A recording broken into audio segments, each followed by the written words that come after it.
আসসালামু আলাইকুম। গেল কয়েক ঘন্টা আগে আল জাজিরা কাতার ভিত্তিক গণমাধ্যম তারা একটা রিপোর্ট করেছে। সেই রিপোর্টটাতে ভারতের প্রধানমন্ত্রী নরেন্দ্র মোদী সম্ভবত তিনি ফেঁসে যাচ্ছেন। পেহেলগ্রামে যেই ঘটনাটা ঘটেছে সেই ঘটনা নিয়ে নানান ধরনের নানান মন্তব্য দুই দেশ একে অপরকে ঘিরে করছে। তো এর মাঝখানে রাজনৈতিক বিশ্লেষকরা তারা এবং কি সাংবাদিকরা এটা নিয়ে ভিন্ন ভিন্ন মত দিয়েছেন।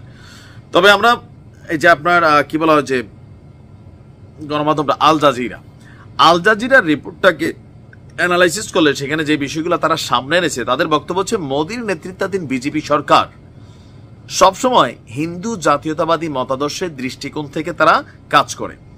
তারা সবসময়টি গভীর কৌশলগত হিসাব কষে আসছে দক্ষিণ এশিয়ায় ভারতের ভূমিকাকে পুনর্নির্ধারণ করা এবং নিজেকে এই অঞ্চলের অপ্রতিদ্বন্দ্বী শক্তি হিসাবে প্রতিষ্ঠিত করতে চায় মোদী। নয়াদিল্লির এই অবস্থানকে শক্তিশালী করতেই পেহেলগাম হত্যাকাণ্ডকে একটি সুযোগ হিসাবে দেখা হয়েছিল। মূলত ভারতের পক্ষে যে অনুকূল আন্তর্জাতিক আবহাওয়া বিরাজ করছিল তা থেকে ধারণা করা হয়। আপনার নয়াদিল্লি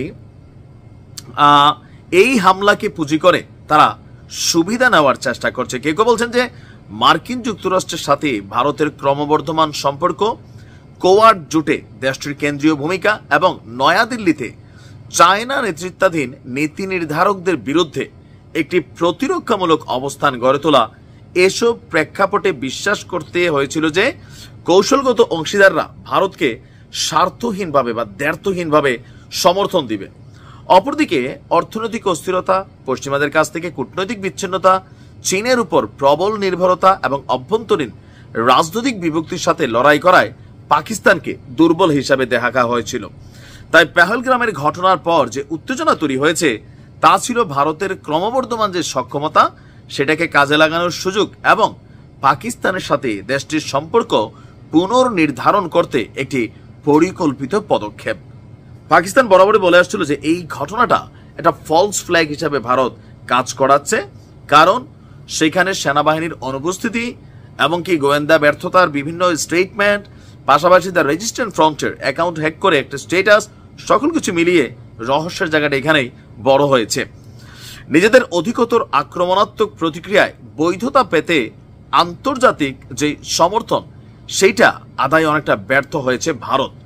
আমরা তো দেখি এখানে বেশ কিছু তারা আল জাজিরার যে রিপোর্টটা এখানে সামনে আনা হয়েছে যে চীনের ইস্যুটাও সামনে আসছে যে চীন বাহ্যিকভাবে নিরপেক্ষ দেখালেও পাকিস্তানের সাথে তার জোট বজায় রেখেছে। অন্যদিকে উপসাগরীয় রাষ্ট্রগুলিও সতর্কতা অবলম্বন করেছে। আর ভারতের আক্রমণাত্মক যে ভঙ্গি সেটাকে অন্তর থেকে গ্রহণ করেনি ওয়াশিংটন। মুখে মুখে যাই বলছে, কিন্তু কার্যত ভারতের পক্ষে লজিস্টিক সাপোর্ট বা যুদ্ধবাদ্যে এখানে অনেক কিছু ইস্যু তৈরি হবে। আবার ডোনাল্ড ট্রাম্পের সরকার আসার আগে যে মধ্যপ্রাচ্যের যুদ্ধ, তারপর রাশিয়া ইউক্রেন যুদ্ধ, এই সকল যুদ্ধের মধ্যে আরেকটা জায়গায় আমেরিকা যেভাবে সাপোর্ট দিবে বলছে, তো সেভাবে যদি প্রকৃতপক্ষে আসে তাহলে ট্রাম্পও আবার এখানে বিতর্কিত হওয়ার সুযোগ আছে। তো এখানে এর মধ্যে আবার সিনেটের পররাষ্ট্র আবার তাদের যেই পার্লামেন্টটা বিভক্তি আছে সেখানেও পাকিস্তানপন্থী অনেকের অবস্থান শক্ত দেখা যাচ্ছে।